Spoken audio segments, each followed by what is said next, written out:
і гэта самасвядомасць, і гэта нацыя. Конечно. Что это за нация? Нация, потребная такая нация, которая была бита с усіх боков. Я не уяўляю, як можно террориста назвать мудрым политиком. Мы живем на таким смачном кавалке земли, что все хочут ей заволодать. А як заволодать? Это значит, надо пожиже развести свядомость, мозги, свядомость гэтых белорусов. За 2 дня нация не делается. Это процесс пошука. Соблазняют тем, что они белорусы.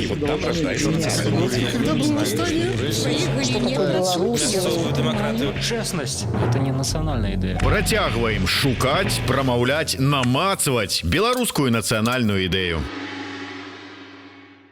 Усім прывітанне, в эфіры чарговы выпуск праграмы «Ідэя X». Праграмы, падчас якой мы працягваем шукаць, прамаўляць, намацаваць беларускую нацыянальную ідэю. Як звычайна з вами Зміцер Лукашук, а сёння шукаць і, прабачце за гэта слово, намацаваць, мы будзем з вельмі адмысловым гостем. Ведаеце, я вам зараз прачытаю невялічкую такую тлумачалку, што, як правильно сказаць, з беларускай Вікіпедыі. Мирон – человек альбо группа особ, что дзейнічае у Витебской области Республики Беларусь. Основная дзейнасць Мирона складаецца з увешиванні бел-чырвона-белых сцягоў у цяжкадаступных месцах. Мирон пачаў праводзіць акцыі на Віцебшчыне пасля рэферэндуму 14 мая 95 года, у выніку якога была змененая дзяржаўная сімволіка. З тых часоў такія акцыі праводзяцца у многіх рэгіёнах Беларусі. Таким чынам, я хотел сказать легендарный Мирон, але Мирон сказал легендарное слово не ўжываць. Таму просто Мирон, альбо як ён пожадал, каб я сказал, один з Миронов у нас сегодня ў студыі. Прывітанне, Мирон. Вітаю. Слава Ісусу Христу. Рады вас с вами поразмаўляць, рады поделиться своими думками, рады поделиться своим опытом. Легенда тогда, когда она уже, когда Мирон помер. Мирон не помер, значит, это не легенда, это на самой справе живая легенда. Живая легенда. Але все ж таки, чаму один з Миронов? Бо Мирон гэта частка нацыянальнай ідэі. Мирон сваю дзейнасць вёў для таго, каб проповедовать, казать про национальную идею, про национальные колеры. И кожный человек, кто свято ставится до бел-чырвона-белага сцяга, ён таксама Мирон. Гэта не абавязкова вывешивать. Гэта уже просто экстремальная частка национальной идеи. Национальная идея повинна быть рациональная, повинна быть разумная, и яна не повинна ісці за христианской идеей. Христианская идея повинна быть першасная. Христианская идея вучыць нас любить. Калі я люблю сапраўды по-християнски, тады национальная идея у мяне у руках як что-то доброе. Калі я не умею любить и беру ў руки нацыянальную ідэю, гэта вельмі небяспечна. Нацыянальная ідэя – гэта ножик. Ножиком можно колбасы нарезать и человека забить. Мы ведаем, что нацыянальная ідэя у той же самой Немецчыне, у той же самой России, яна є. Але да чаго яна прыводзіць? И калі мы не навучымся и не сможем зразумець, что такое нацыянальная ідэя, яна і ў Беларусі может привести до недобрых справ. Калі я буду по национальным каких-то прикметах кого-то принижать, то кому эта национальная идея потребна? Мы працягнем гэтую тэму, але я хацеў ўсё ж бы вярнуцца. Калі Мирон гэта, умоўна так, можа быць, троху груба параўноўваючы, калі гэта нейкае месіянства, калі гэта перадаецца, можа быць, ад аднаго чалавека да іншага, як, я не ведаю, такая некая сакральная веда, ці там місія, ці яшчэ што-небудзь, то павінен быць і вучань, і настаўнік. у вас такое было ці гэта вы настаўнік? Мой настаўнік быў Володя Плешченко. Я, як кожны савецкі чалавек, дрэнна разумеў, што такое нацыянальная ідэя. І калі я пазнаёміўся з Плешченкам, которага я лічу сваім нацыянальным бацькам, ну, разам з ім праз яго я стаў цікавіцца Барадуліным, я стаў цікавіцца Быкавым, той нацыянальнай прозай, той нацыянальнай паэтэтикой, которая пробуджала ў мяне нацыянальныя струны. Таму я лічу, можна сказаць, што адзін з адраджэнцаў нацыянальнай ідэі і месіянства Мірона гэта быў Плешченко. Ён сваім любоўю сваей мог гэта перадаць. І таму я лічу, што Мірон гэта той, хто прапагандуюць нацыянальную ідэю. Калі ўжо ў нас такія, ну, выбачайце, можа быць, я там закрану нейкія там пачуцці, але там такія троху пафасныя словы там пра месіянства, вось вы казалі зараз пра хрысціянства, пра рэлігію, то, ну, калі мы кажам пра месіянства і узгадываем хрысціян на пачатку, на самом, то гэта была досыць закрытая такая суполка, і каб патрапіць у гэтую суполку, не кожны мог патрапіць. У дадзеным выпадку можна перанесці тое ж самае, вот нейкія такія закрытыя рытуалы, ну не рытуалы, а праверку, каб не прыйшлі, як это любяць казаць, там сексоты там якія-небудзь, ці яшчэ што-небудзь. Не кожны ж мог стаць Міронам. Зразумела. Мне приходилось не раз и не два. Володя мне Плешенко говорит, так и так, Зміцер, вот хлопец хочет быть у группе Мирона. Я говорю, вельми добро. Ось, и был такой одной выпадок, что... И он говорит, ну, когда будем робить? Ну, когда что-то мы зробим? Ну, когда мы будем что-то робить? Я говорю, друже мой, почекай. Ось, я ніколі не казаў за 3-4 гадзіны, когда что-то мы будем робить. Я просто подымаў человека ночью и кажу, поехали. А чему ты раньше не сказал? Вот я не мог. Это что, недовер? Я говорю, так, это есть недовер. Не тому, что я тебе не хочу доверять, я хочу зрабіць справу. И гэта, ну, працягвала. Так Володя на меня ставіўся. Галоўнае не провалить. Были такие выпадки, что я человеку казал, что мы завтра едем на овощесушильный комбинат и на камин будем вывешивать прапор, сяг. Ось, добра. Я приезжал нашмат раней, и я бачу, что сядзіць засада. Таму, як лепш да гэтага ставіцца? Лепш справу зрабіць і показаться параноиком, или справу завалить и быть демократом. Это вельмі праблема такая цяжкая, бо люди крыўдуюць сапраўды, і шмат людзей, якія просто отошлі от этой миссии. Так, были выпадки, что человек говорит, я говорю, лезь на комин и вывешивай стяг. И он лез, все, в темноте уже скрылся. Тогда лезет назад, все, я не могу, я боюсь. Ну, приходилось просто самому лезть и вешать. А наколькі ўсё ж такі ось жаданне стаць Міронам было масавае, наколькі жаданне, ну, неяк спрычыніцца да месіянства, да стаць на гераічную нейкую, можа быць, сцяжынку, яно у беларусах ёсць? Ну, я сябраваў, напрыклад, з людзьмі, можа, 4-5 чалавек, которые хотели, але не могли. Тому что гэта, ну, вымагае какой-то смелости, вымагае перакананасці. Ну, кому это надо лезть на комин и быть, где гарантия, что ты оттуда не сорвешься и не разобьешься. То есть не настолько моцное было жаданне гэта рабіць. Ну, і гэта зразумела, чалавеку ўласціва баяцца.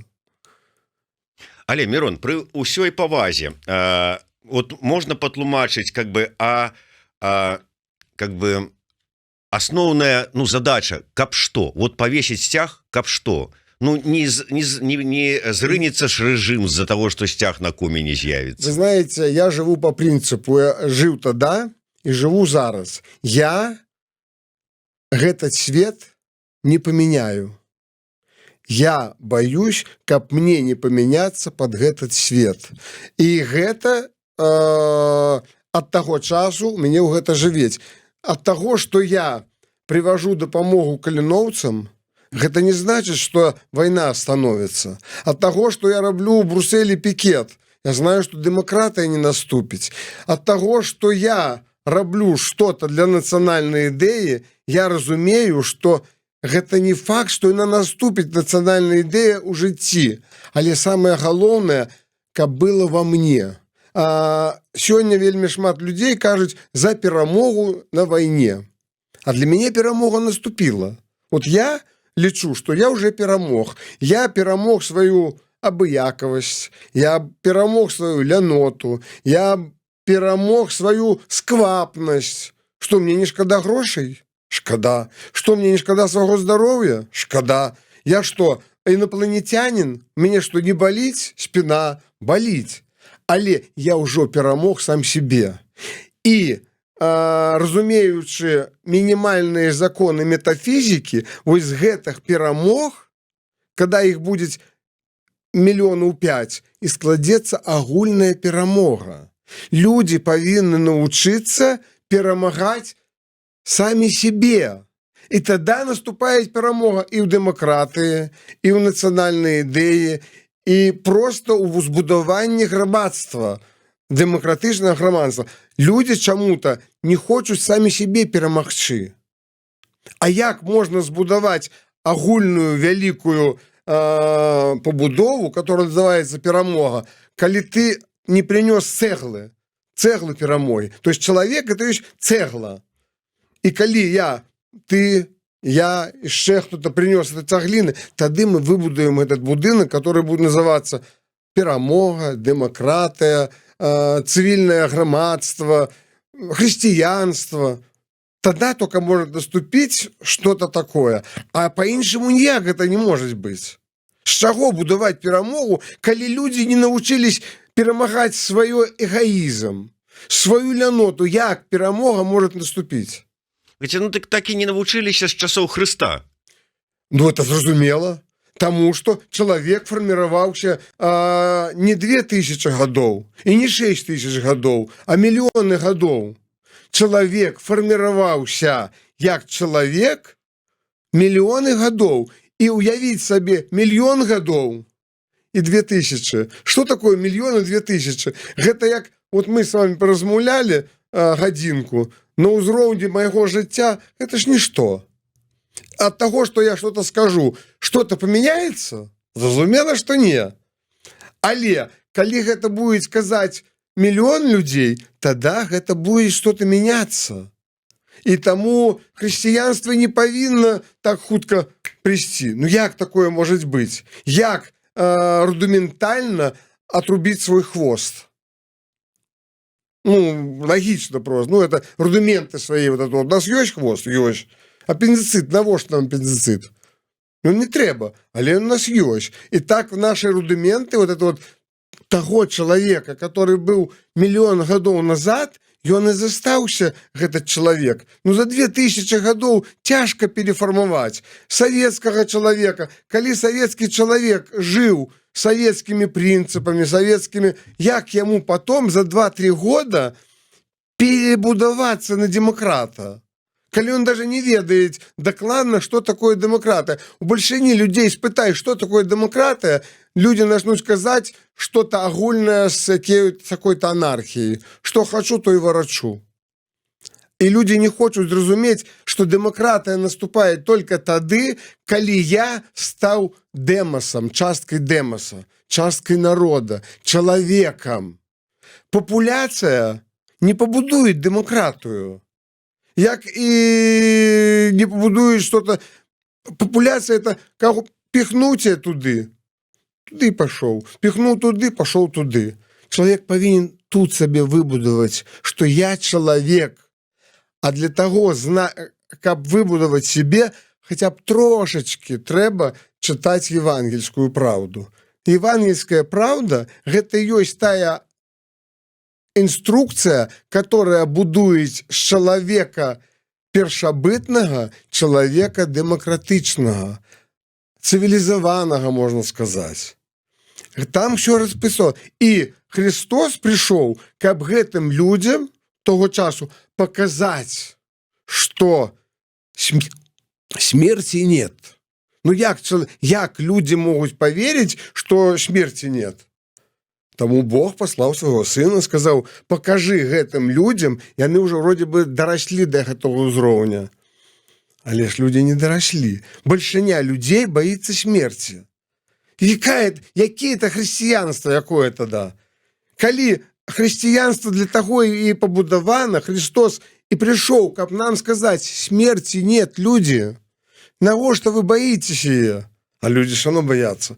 Так якія яны хрысціяне? Калі хрысціянин кажа, што гэтага чалавека надо забіць, бо ён злачынец, які ён хрысціянин?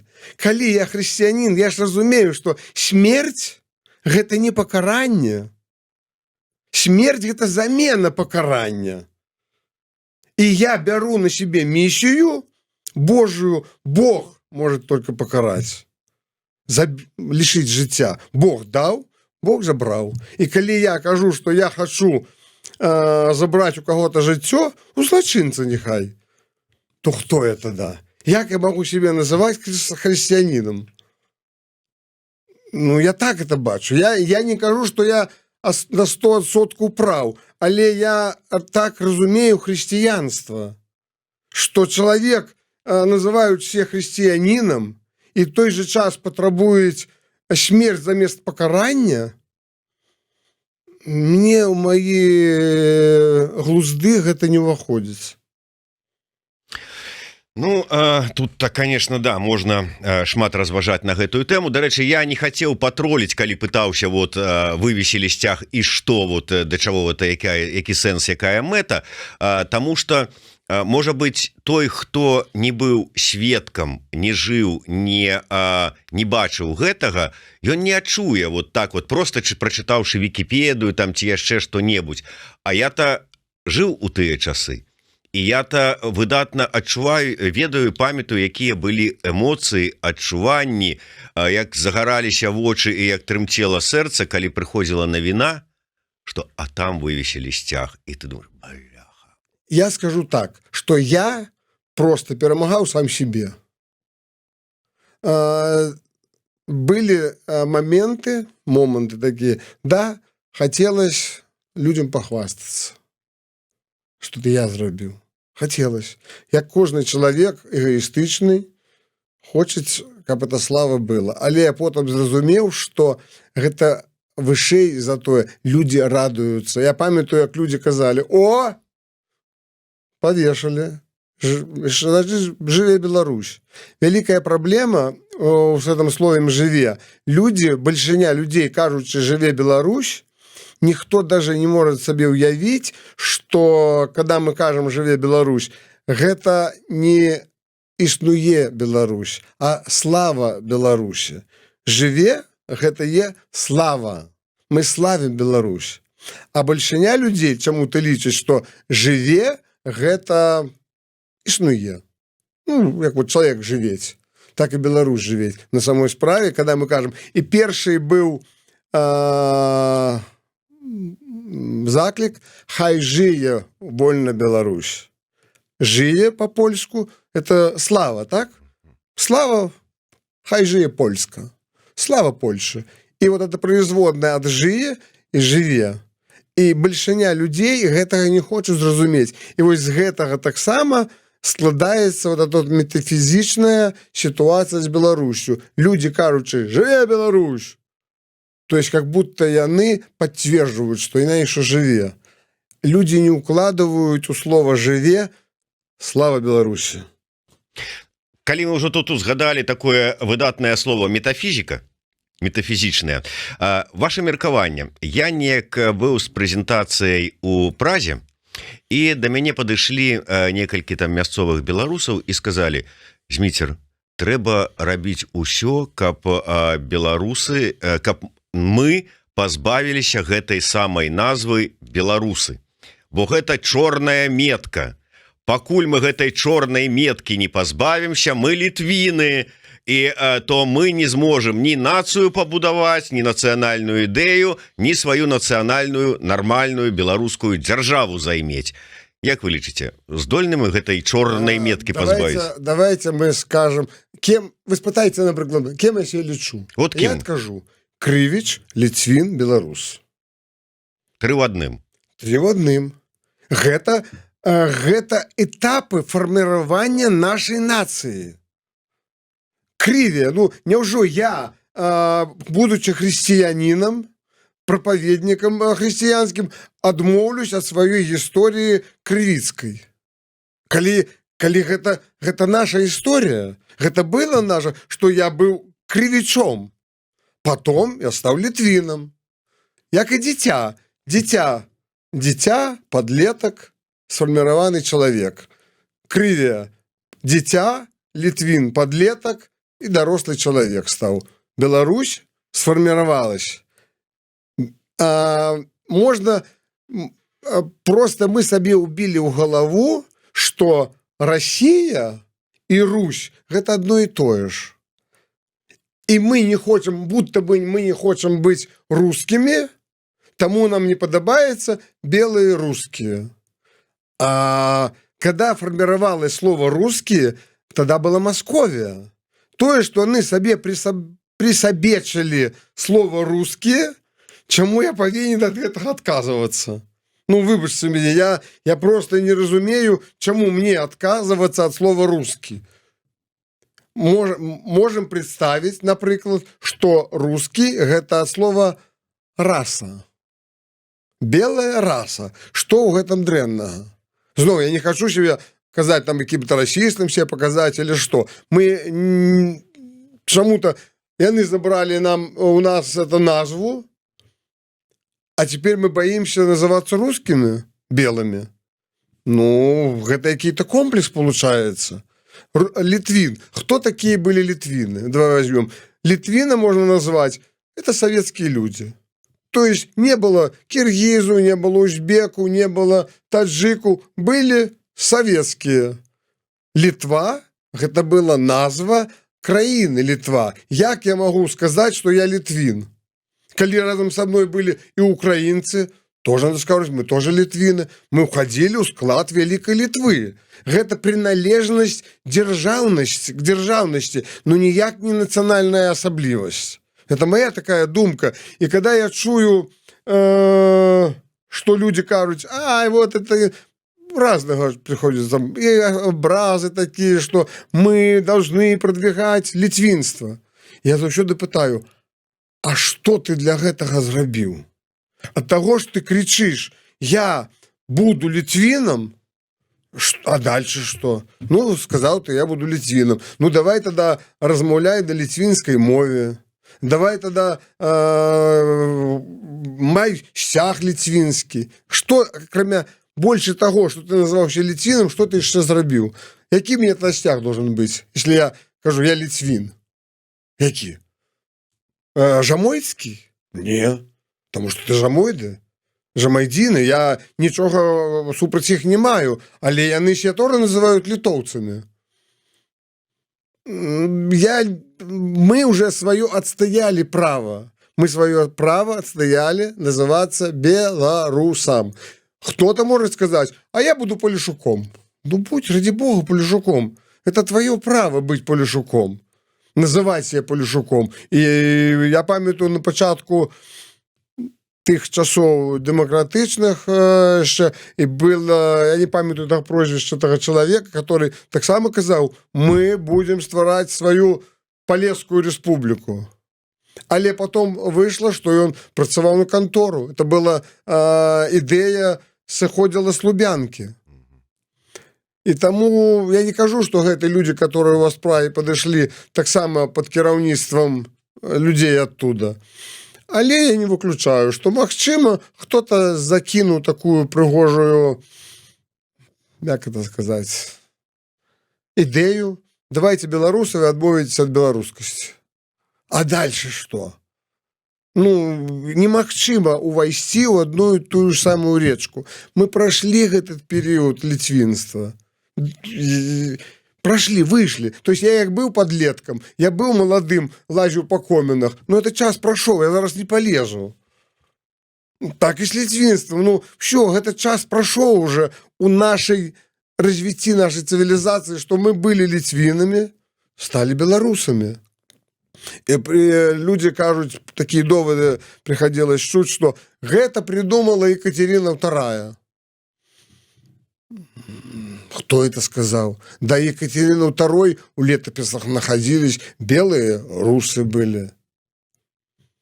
И мы не можем даже ведать, что за этим словом русы скрывается. Якая семантичная позыв русы. Что такое русы? Это я просто представил, что это может сугучно расы.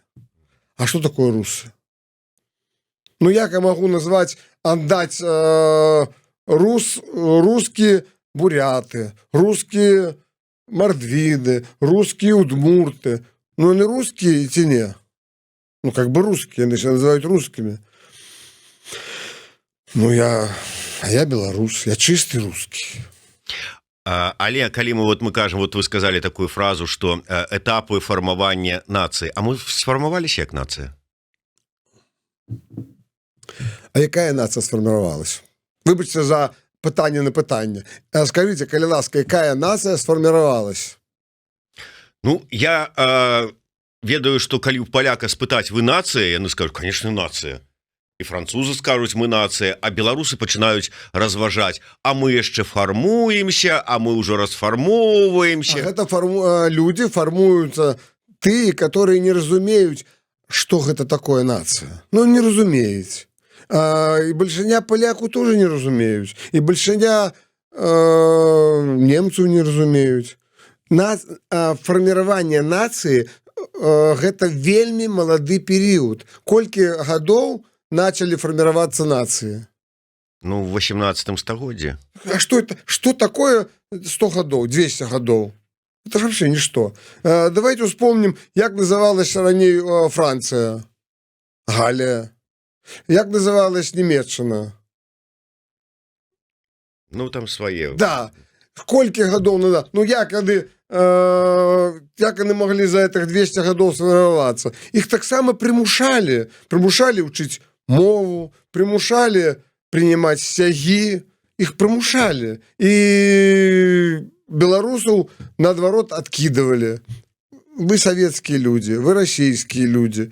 Это проблема. Ад гэтага трэба плакаць, што мы яшчэ думаем, ці сфарміравались мы як нацыя. Сфарміравались. Бо у нас ёсць мова. Гэта паказчык, што мы нацыя, і наша мова багатая ад таго, што, напрыклад, я не ведаю некаторыя тэхнічныя словы на беларускай мове. Гэта не значит, што моя мова бедная. Возьмите такую нацию, як рамелы. Древнейшая нация. А разве они скажут по-цыгански космос? Ці скажут они по-цыгански ракета? Не. Это новые термины, которые сформировались сёння, учора, позаўчора. А мова сформировалась тысячагоддзямі. И я не могу, даже мне в мозги не укладывается сказать, что мы, белорусы, еще не сформировались. Як это? Мова ёсць? Ёсць. Самасвядомасць ёсць? Ёсць. Я увогуле не разумею, навошта мне узвышаць себе по нацыянальнаму прыкмеце. Я можна пераб'ю. Мова ёсць, але колькі людзей ёй карыстаецца. Самасвядомасць ёсць, Але ў якой колькасці людзей, якія жывуць на тэрыторыі Беларусі, ёсць эта самасвядомасць? Я вельмі добра памятаю яшчэ до 20-го года, калі спрабавалі, ну, па законе ж патрэб можна, калі у школе рускамоўнай, але калі бацькі сабраліся, вырашылі, то каб это самае зрабілі беларускамоўны клас. І калі паставілі такое пытанне... Я схадзіў, збіраў подпісы, мой сын пашоў у школу, бо сабралі некалькі бацькоў, мы хадзілі, нам дали в школе список первоклашек, и мы ходили и просили, и мы собрали 3 класса. 3 класса белорусских было. Вот вы собрали 3 класса, а у нашей школе, у нашем классе бацьки усе фактично сказали: вы что, хотите своим белорусским языком нашим детям мозг сломать? Жизнь сломать. Мозг сломать. Ну. То есть вот ни китайская, ни английская, ни испанская мова не ломая, а только допомагая развиваться детенку, а белорусская имгненно раз и ломая. И это самосвядомость, и это нация. Конечно. Что это за нация? Нация, она потребная такая нация, которая была бита с усіх боков. Ну, били, Чалавеку цяжка выстаіць, яго б'юць з захада і з усхода. Ну, няўжо мы будзем казаць, што палякі менш змагались супраць беларусаў? Ніхто не будзе казаць. Ну, это быў факт, быў факт. Ну, цяжка, чалавек цяжкі. Мы кажам, што мараль, гэта вядомае слово, сумленне. Але ці ўсе гэтым карыстаюцца, як і мовай. Ёсць мараль, але чаму ёй не карыстаюцца? Ёсць сумленне, чаму ёй не карыстаюцца? Таму што невыгадна. Так і мова. Гэта невыгадна. Людзі кажуць, што мяне мова не накормяць. Таму што людзі не хочуць быць людзьмі. Мы гэту тэму дачыналі перед гэтым. Чалавек яшчэ не сфарміраваўся як чалавек. Нема фарміравання. Таму нацыянальная ідэя неважная там.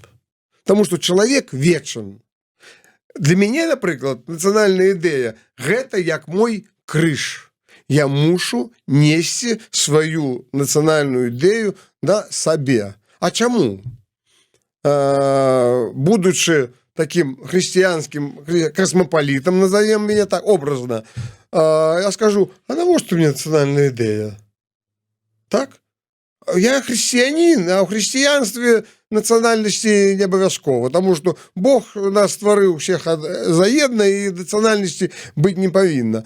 А я уяўляю, што прыйшоўшы на суд Божий, мяне спрытаюць, хто апостол Павел там і яшчэ можа хто-то будзе, які-то чыноўнік. Ты хто? Ну я возьми да скажи, а какая разница? Я ніхто.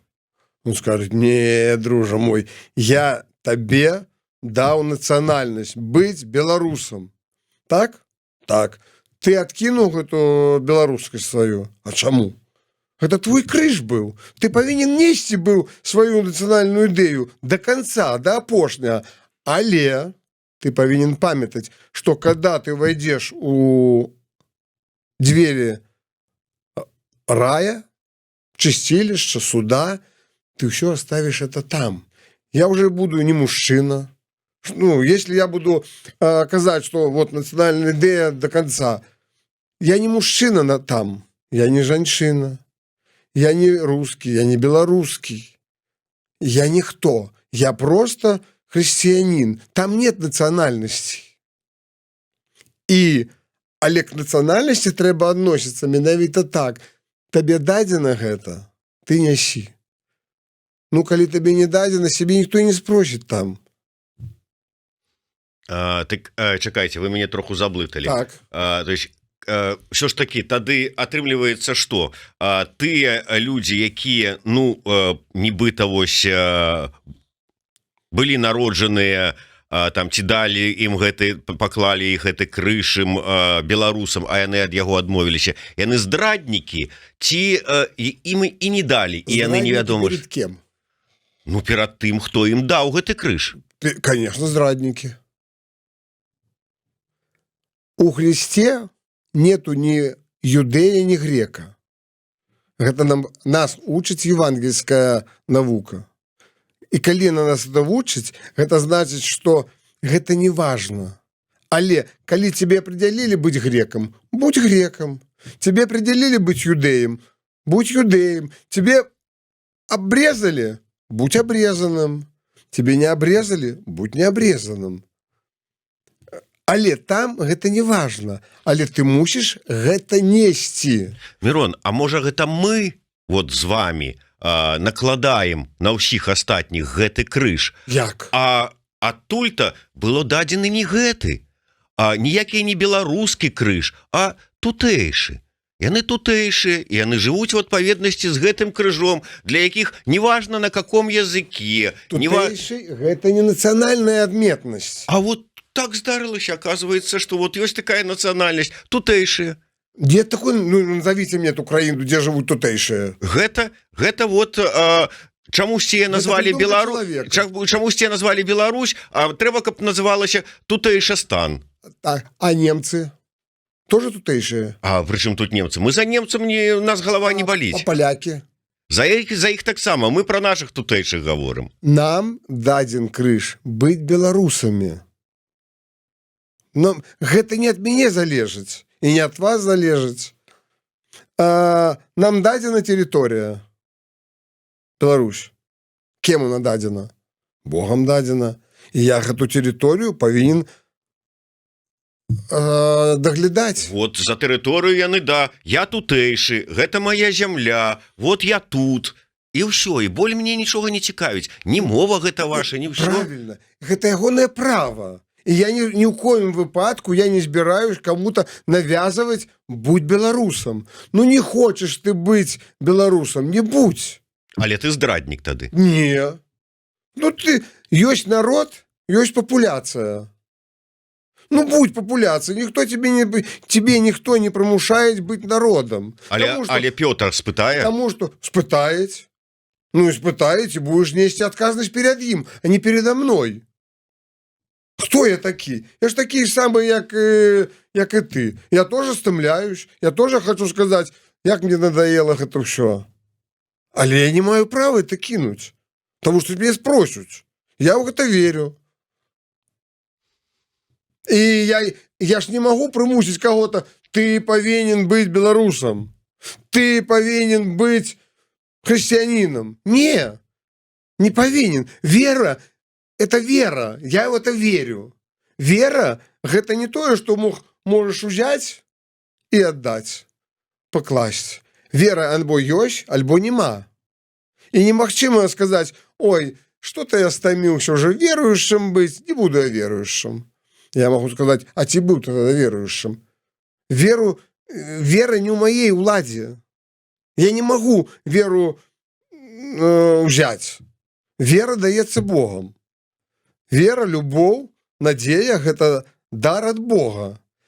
А каб гэта дар атрымаць, ты павінен адпаведна паводзіць сябе маральна.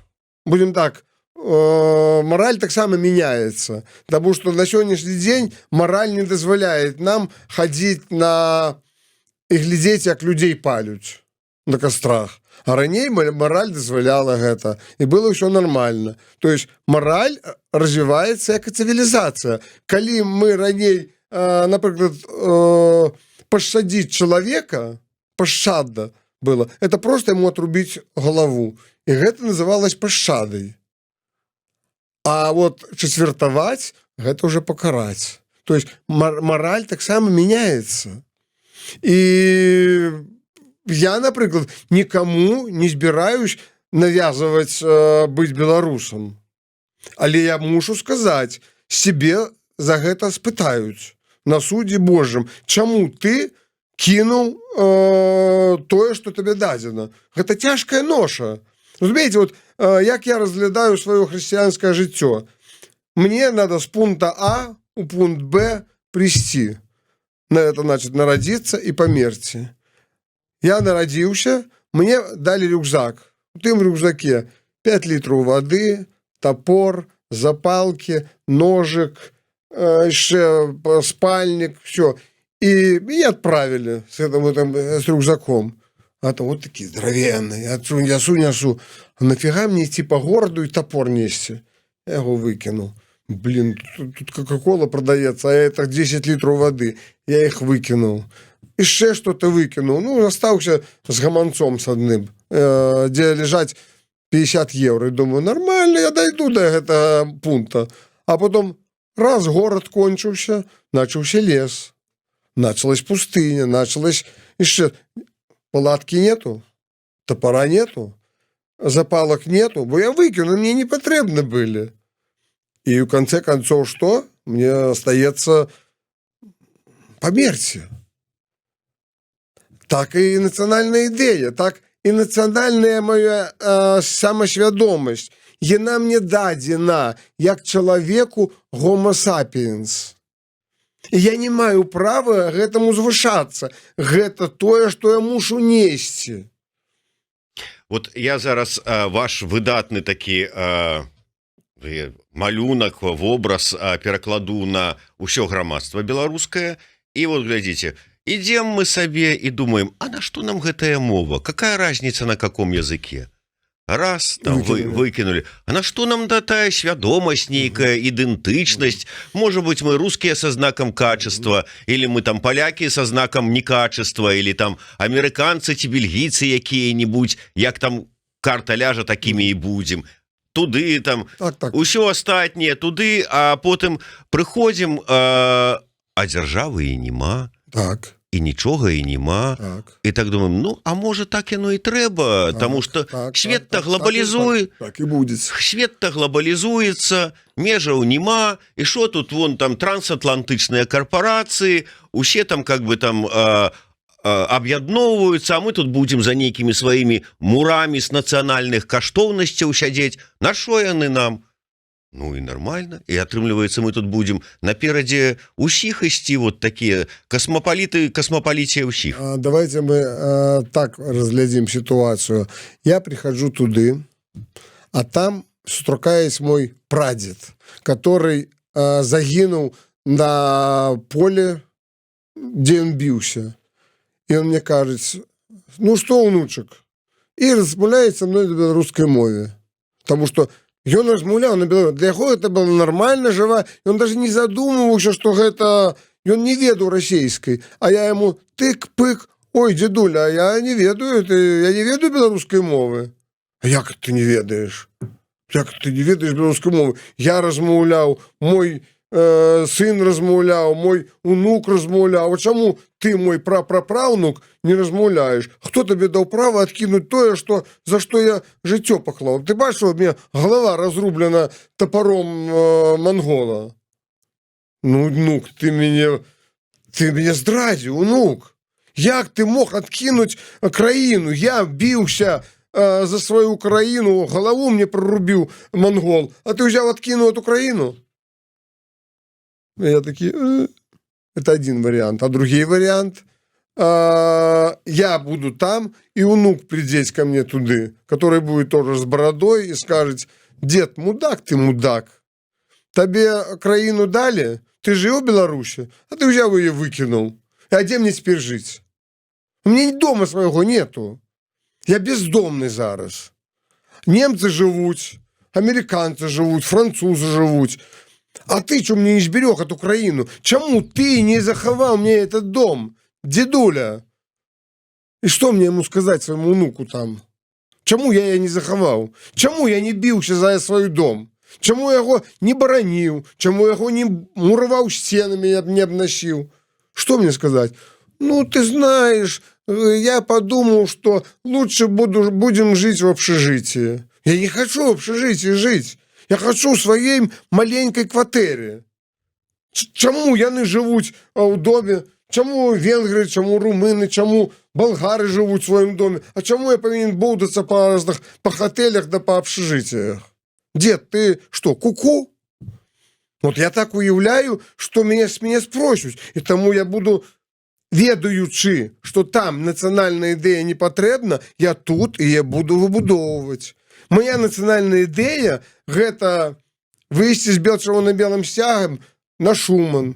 Моя нацыянальная ідэя – гэта сабраць грошы, привезці хлопцам, которые змагаюцца за нацыянальную ідэю ў Украіне. Гэта ёсць часткі нацыянальнай ідэі. Таму што нацыянальная ідэя ёсць як філасофія, а ёсць нацыянальная ідэя як прыкладная нацыянальная ідэя. Філасофія гэта вот мы займаемся філасофіяй, а ёсць прыкладная, это тое, што трэба рабіць. Гэта значыць паважаць чырвона-белы сцяг, привіць свайму сыну на павагу да беларускай мовы, размаўляючы беларускай мовай, не карыстацца расійскімі матюкамі. Гэта мой абавязак. Гэта тое, што я прыкладная. Я, напрыклад, для мяне, як прыкладная нацыянальная ідэя, не называць тэрарыста мудрым палітыкам. Вот для мяне нацыянальная ідэя. Я не ўяўляю, як можна тэрарыста назваць мудрым палітыкам. І ў той жа час гэты чалавек скажа, а я сваёй нацыянальнай ідэі ганарусь. Альбо пайсці за спонсорам тэрарыстаў і казаць, я нацыяналіст, таму я падтрымоўваю Газпром. Альбо банкіра Газпрома. У маіх мазгах это не укладваецца. Магчыма, я недоносак какие-то. Але мне ніхто не патлумачыў, як можна увязаць любоў да Пуціна і тут же любіць Беларусь. Я не ўмешаю гэта. Я разумею, напрыклад, можна полюбіць чалавека, которого завербавала КГБ. Слабасць розная. Кого-то завербавалі там так, кого-то так. Чалавек стаў агентам. Когда чалавек свядома працуе тэрарыстам, і ў той жа час яго называюць людзі мудрый палітик, он классный демократ, мы пойдем ему за помощью, и в той же час это люди называют себя национально свядомыми людьми. Тут я недоносок. Я это цяжка усведомляю, як это у людзей гэта ўмяшчаецца. Хутчэй за ўсяго імі так зманіпулировали, што яны уже не разумеюць, дзе верх, дзе низ, дзе права, дзе лева. Хутчэй усяго. Мне іх шкада. Я не маю ніякой не агрэсіі к этому. Мне іх просто шкада. Як у людзей умяшчаецца называць себе демократам, і той же час хацець жыць у тираніі. Вот вы можете мне сказать, як это умясціць мне? Не, не могу. Мяне самого здзіўляла ў 20-м годзе, калі я там падыходзіў, людзі стаяць под чырвона-белымі сцягамі, і там не шмат такіх было, але былі, якія казалі, я супраць Лукашэнкі, але я за Россию, я за Путина. Я супраць Лукашэнкі, но не приставайте ко мне со сваім беларускім языком і гэтак далей. Але давайте я у нас не так шмат часу, я б хацеў яшчэ пра іншае. Глядзіце, ось вы вельмі так вобразна расказалі пра дзеда свайго умоўнага, які там змагаўся за сваю зямлю, ці там унука, які там папракае, што не змагаўся за зямлю. С аднаго боку, калі зараз спытацца у беларусаў, а назовіце наших герояў, сапраўдных нацыянальных герояў, якія змагаліся за Беларусь, каго скажаце, безумоўна, кожны назаве Кастуся Каліновскага. Хтосьці там троху падумаўшы, назаве яшчэ Касцюшку. Хтосьці цяжка падумаўшы, можа быць, назаве яшчэ там аднаго, двух, і ўсё.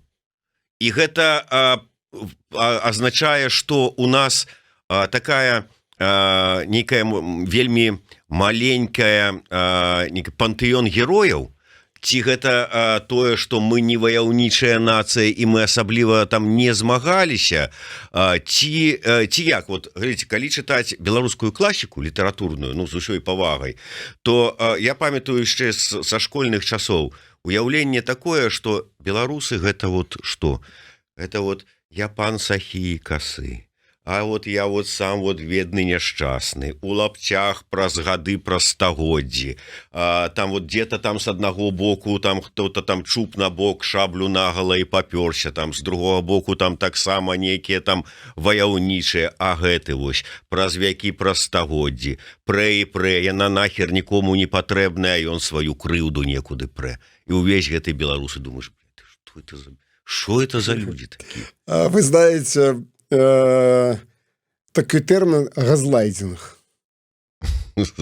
Гэта методы маніпуляцый.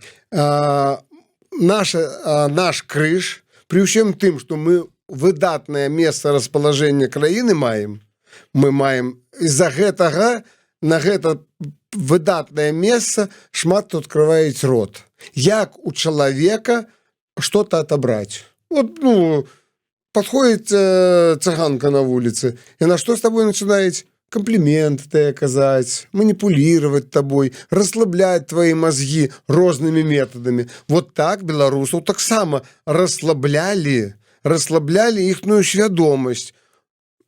Кто не поддаваўся манипуляциям, тых выбивали.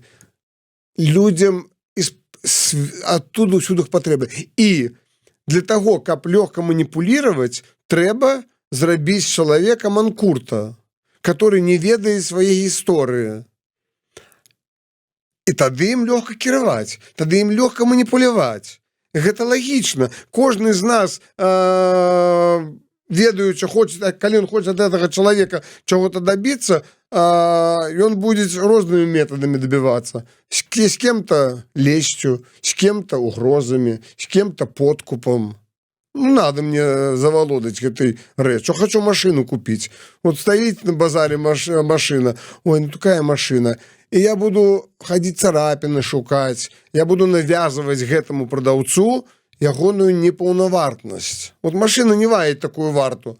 Так и с нашим народом. Мы живем на таким смачном кавалке зямлі, што ўсе хочуць ей заволодаць. А як заволодаць? Это значит, надо пажыжы развесці свядомасць, мозги, свядомасць гэтых беларусаў. І мы уже несем гэты последствия. Сапраўды, герою нету. Неправда, не так сказал. Герои ёсць. Калі ёсць краіна, за яе воевали, кроў проливали, яна у нас яшчэ є. Возьмем слуцкіх паўстанцаў. Яны пошли помирать, яны ведали, что яны загинуть, але яны бились за свое, это самое вот близкое, что мы тут можем ведать. Але яны пошли бронить свою родиму. И не глядели на то, что там орда преть. И таких героев было миллионы. Тот факт, что мы маем свою краіну, кажуть об тым, что у нас были герои. Але то, что мы их не ведаем, гэта наш крыж. Мы павінны яго несці. Мы павінны стаць тымі героямі, которые павінны будуць прославляць эту радзіму, эту зямлю. Хто нам забараняет стаць Костусём Каліновскім? Хто нам забараняет стаць Касцюшкам? Хто нам забараняет працягваць справу Міхала Вітушкі? Хто? Непаўнавартасць наша. Сколько мне ў плечы кідаюць. Зміцер на каліноўцах славу ловіць. Хайп ловіць. Яму хочется славы, таму он і дапамагаюць. Гэта для чаго робіцца? А каб я слажыў лапкі і не рабіў гэта. Таму што яны не хочуць гэта рабіць і хочуць, каб я не рабіў. На фоне мяне ім прасцей будзе адчувацца, легче, комфортней. Ён робіць, чаму я не раблю? Мне надо придумать, рабіць я не хочу, потому что мне лянота, я ж вытаркиваюсь. Тому я буду рабіць так, каб ён гэта не рабіў. Когда никто не будет рабіць, я тогда шеренькая, маленький такой газон, классный, и все будут, меня никто не зауважить. Так маніпуляції працюють. Як працюють маніпуляції у громадстві, так працюють маніпуляції в історії. Мирон, як думаеце ўсё ж таки, якія у нас сёння магчымасці і ці ёсць яны вярнуць сваю краіну, вярнуць свядомасць народу? У нас краіна ёсць. Да, яна трошки не тая, которую мы сабе збудавалі. Але мы збудавалі чаму яе так вот, что як бы там не было, краіна є. У других народаў Украіны нема. Яна ёсць, але яна не наша краіна, яна не беларуская краіна. А мы нічога не зрабілі. Што мы зрабілі, каб Беларусь была беларуская? Што мы зрабілі? Кожны беларус я должен спытаць, что я зрабіў, каб Беларусь была беларуская. Ты что, привез шоколадку по полку Калиновска? Вы уявите себе, что... я не буду говорить про тех белорусов, которые живут в тюрьме в этой, в зоне. Мне их шкода. Якие бы они не были, я их все равно люблю. Ну, им тяжко пробиться до розума. Во-первых, ну, уявите себе, что весь час пропаганда московская. Ну, як яму вылезці з гэтага забітасці гэтай? Я кажу зараз пра гэтых людзей, которые жывуць у вольных краінах. Хто беларусам у Польше, хто беларусам у Німеччыне, у Бельгіі забараняюць размаўляць на беларускай мове? Хто забараняюць беларусам прыходзіць і спяваць беларускія песні? Хто беларусам забараняюць каліноўцу падтрымоўваць? Хто? Лукашенко? Путин? Не. Наша лянота.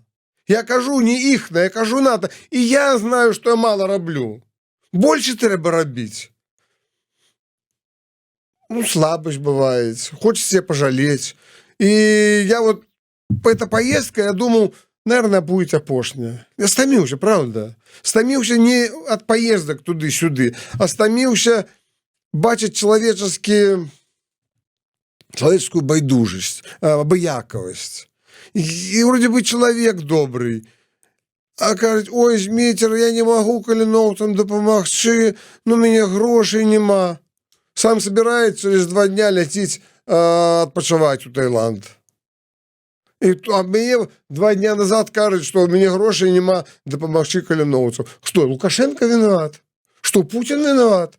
Что белорусы не хотят формироваться тут? Тут, не там, не в тюрьме у той. Не под окупацыяй.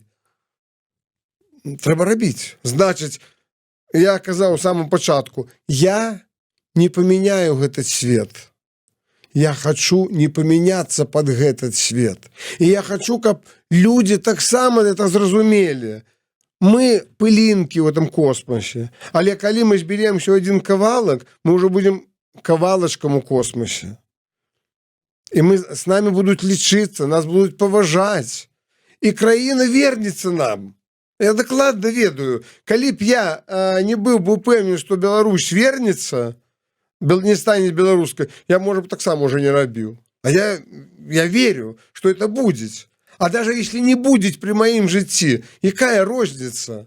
Я то буду оттуда бачить, что Беларусь стала. Да, она не такая станет. Это зразумело. Уже мы выбудовали вот такой вот Скупаловской, такой вот Колосовской, Быковской. Не, все меняется. Человек меняется, все громадство меняется. Я казав, что мораль меняется. Здаецца, мораль завжди одна. Але ж былі іншыя традыцыі. Вот, до речі, уже наближаючись до завершення, вот все меняется. И нават мы тут, живучи за мяжой, меняемся поступово. И, безумоўна, люди, якія там, таксама меняются. Мы меняемся по-рознаму. Хоть мы там, скажем, умоўно кажучы, у 20-м годзе там были усе на одной хвалі, нам здавалася, что у нас одни мэты, мы вот как бы вот одна нация, одна сила. А зараз мы тут меняемся под ціскам нейкая там свободы, магчымасці рабіць што хочаш, ляноты свае, ляноты, складанасцяў эміграцыі, але змены ідуць. Там таксама змены ідуць под ціскам рэпрэсій, под ціскам страху, под ціскам немагчымасці рабіць тое, што ты хочаш рабіць, і ўсё астатняе. І атрымліваецца, мы вот так вот как бы две часткі аднаго организма, але разыходзімся ўсё далей і далей адзін ад аднаго. Калі уявім сабе, наступае момант, вот рухнули муры, ёсць магчымасць вярнуцца, аб'яднацца, супольна далей будаваць сваю Беларусь. Мы тут праз Брэст усе ломімся на этих цягніках перамогі, там нясем вось я на Абрамсе поеду туды. Добра, згодны, возьмите с собой. Ну вот мы с вами, и вот мы такие Мирон и Лукашук, так мы вот, глядите, якую выдатную национальную идею тут вам, белорусы. А такие белорусы там, видите что, вот вы там нечто там придумляли, валите. И там вот рабіце, не лезьте, не хочаце, заязджаеце там, сядьце ў староначкі, пасядзіце, а мы тут вот самі тут разбяромся, тому что вы уже тут згубілі сувязь з зямлёй, вы уже не адчуваеце, вы уже не разумееце. Может такое быть? Такого не может быть. Потому что не перемены массовость не робіць. Перемены приносят люди оптимистичная горстка, шипотка людей. И калі яны убачаць, что я с гэтай верой, яны примкнутся до мяне. Яны убачаць, что я прапаноўваю им стать людьми. Люди пойдут за нами. Я упэўнен. И як бы мы не казали, что они такие затумканные, забитые, запропагандированные, калі я приду до их с любовью, они пойдут за мной. А калі я приду, примушаючи их любить Беларусь, а я такую Беларусь сам не хочу. Але гэтая вось новая Беларусь, ці нашая Беларусь, ці беларуская Беларусь, дзяржаўная мова, там якая і колькі іх? Если мы хотим иметь белорусскую Беларусь, то повинна быть белорусская мова. На первом месте. Потом, якая заўгодна. Якая заўгодна. Калі мы уведомляем, что мы Беларусь, значит, белорусская мова. Мова – это тое, что стварает нацию. Тую, которую нам передали дзяды. Дзяды размаўлялі, наши прадзеды, калі мы беларусы, они размаўляюць беларускай мовай. Яе можна называць як заўгодна, але яны былі беларускамоўныя. І мой прадзед, калі я приду да яго і начну размаўляць на русском языке, он скажет: сынок, а ты что, немец? Я тебя не разумею. Ну, не разумеют белорусы российской мовы. Я размаўляў з белорусами, которые народились в эмиграции. Яны ведаюць беларускую мову, ангельскую, французскую, а расійскай мовы яны не ведаюць. Да, Івонка Сурвіла тое ж самае мне казала, что не могу разумець, что яны мне Так. перакладзі, что яны кажуць. Так. Я размаўляў с украинцами, которые народились. Я добра спілкуюсь з украинцами, и яны кажуць: беларускай ты размаўляешь, я еще трошки разумею, а расійскую я не разумею. Дзяржаўны лад, гэта якая новая Беларусь? Это прэзідэнцкая краіна, парламенцкая, анархія, вялікае княства літоўскае, ці што гэта? Ну, каб княжство литовское было, надо, каб князь был спочатку. А так как у нас нема претенденту уж на княжество, то княжества не может быть. Президентство недрэнная ситуация. Демократия, парламентская республика, тоже добра. Але президентство добра, але не сёння. Это, может, в перспективе повинно быть. А так я бачу парламентскую Украину, Беларусь. А царква якая? Христианская. Ну, хрысціянская, это занадта агульна А сказано. вот для меня это самое головное. Бо Христос не ствараў православной царквы. И Христос не ствараў католицкой царквы. И Добра, он а на якой мове гаварыў Христос? на арамейской. И этой мовы сейчас нету даже. Павел Севярынец кажа, што Христос гаварыў па-беларуску, знаю. Гэта вобраз такі. Я за гэта яму ўдзячны. Калі гэта мова любові, то сапраўды Христос размаўляў. Со мной Христос, со мной размаўляет на беларускай мове. Со мной Христос, бо ён ведае усе нашы мовы. Хто яго слухаюць, на той мове ён і размаўляе з тым чалавекам. Христос. Я, калі казаць про этот вобраз, то правда, я читаю беларускую Біблію, значит, Христос со мной размаўляет на беларускай мове. Але на той мове, на которой ён размаўляў, яе нема практычна зараз. Нема арамейскай мовы. Так что значит, что мне тогда и не почуть Христа? И для меня, я как человек, христианин, для меня самое болючее у хрысціянстве то, што яна падзелена на праваславие і на каталічество. Ну і плюс там асобныя там астатнія. Христос не падзяліўся. Христос адзін. А чаму адбываюцца традыцыі розныя? Ну, гэта наша природная чалавеческі эгоізм такі, наш грех нас падзяляюць. І таму у нас царква праваслаўная, каталіческая. Я уніят. І мне брат як праваслаўны, так і католік. Ён для мяне брат. А то, што ён мяне не лічыць братам, я еретиком, ну, пардон, ну, так казаў Христос. Мяне гнали, и вас будут гнать. Ну, если церква не гонимая, то я сомневаюсь, что она христианская. Але ці будзе супраць Христос вызваленне Беларусі ці вяртанне Беларусі беларусам сілавым сцэнаром, сілай зброі? Давайте мы будем казаць, что мы не вызваляем Беларусь, мы бороним Беларусь. Мы ее бороним. А при обороне можно карыстацца зброей. Христос перед тым, як ісці у сад молиться, и он сказал: маешь меч? Он: да, маю. Покажи. Ну добра, одного нам достаткова. Что, он забараніў с собой молиться, ішоўшы молиться, забараніў меч? Не забараніў. Так и кажет Евангелие. Мы не завоевываем чужую краину, мы бороним свою. И коли я возьму зброю у руки, это не значит того, что мне хочется кого-то забить. Я беру зброю для того, как оборонить свою жонку, своего сына, своих внуку, своих детей. Я это беру не от того, что мне это хочется. Я мушу себе боронить.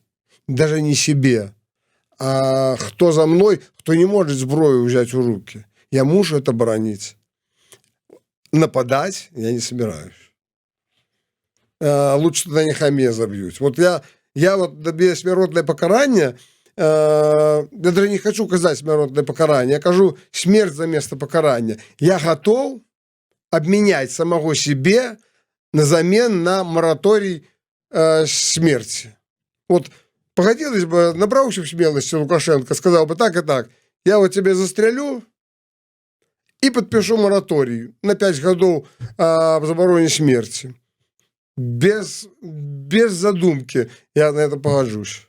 Не потому, что я фанат, а потому, что я знаю, что смерти нет. Коли я своим... я то ведаю, что мне бояться ее. И тому я с задовольнением бы хотел бы обменять на это. Вот, ну, Лукашенко боится этого. А я бы пропоновал, бы сказал бы: ну, вот ты такой смелый, ты вот такой христианин, так ты красиво еще расповедаешь, что смерти нету. А вот согласись, я тебя расстреляю и запишу. А что мне бояться? Коли я, например, гэтым мораторием спасу хоть одну невинную душу, то моя будет миссия выполнена. Например, там 100 надо людей расстрелять, а 101 не виноватый. И вот это 101 останется живым, то моя смерть полностью будет оправдана. Нацыянальная ідэя ад Мірона ўсё ж таки гучыць як? Полюби свою родиму, полюби своих людей. Якія б яны не были недасканалыя, люби. Любоў — гэта тое, што пабудует нас як нацыю. Гэта моя ідэя. А любоў — гэта не сюсюканье, любоў — гэта не абдымашкі, любоў — гэта і меч. Калі я люблю, я возьму меч и пойду боронить с любовью. Бо я бороню не себе, я бороню слабых. Вот это моя национальная идея. Национальная идея – это мой крыш для меня. Я не повинен уздымать национальную идею як стяг. Я хочу национальную идею нести як тое, что на меня усклали мои дзяды и прадеды. От прадедов спокон веков нам засталася спадчына. Гэта словы, которые повинны разуметь каждый человек, который себя называет националистом. Тот, который хочет национальные идеи жить. ад прадзедаў спакон вякоў нам засталася спадчына. У гэтым увесь сэнс нашага нацыянальнага жыцця. Мы павінны захаваць тое, што нам дасталася ад іх. Мне сорамна будзе глядзець у вочы, калі мой прадзед, прашчур, будзе казаць: а чаго ты нічога не рабіў? Я скажу: ну, я адзін быў. Ну так я адзін быў, але я бараніў Беларусь. Любоў. Любоў захаваюць усё. І если мы будем любіць, то і Лукашенко не будет таким злым. Ну, увогуле, мне спадабалася вот так, нават такая фраза, нацыянальная ідэя такая: любі і барані. Так, і гэтым і больше нічога не трэба. Барані з любоўю, даже можна так сказаць. Можна і так сказаць. Любі і барані, ці барані з любоўю. Вось такая нацыянальная ідэя ад нашага Мирона, который адзін з вось гэтай просто вялікай чарады Миронаў, якія стаяць за Беларусю. Мирон, вось с удзячнасцю гэтая цішотачка, мы там про шлях, про зоры гаварылі. Так что да Беларусі праз зоры, гэта з удзячнасцю ад Еўрарадыё і мяне асабіста. Дзякуй вялікі. Слухайте, глядзіце, любіце, бараніце. Да сустрэчы. Жыве Беларусь. Рубон!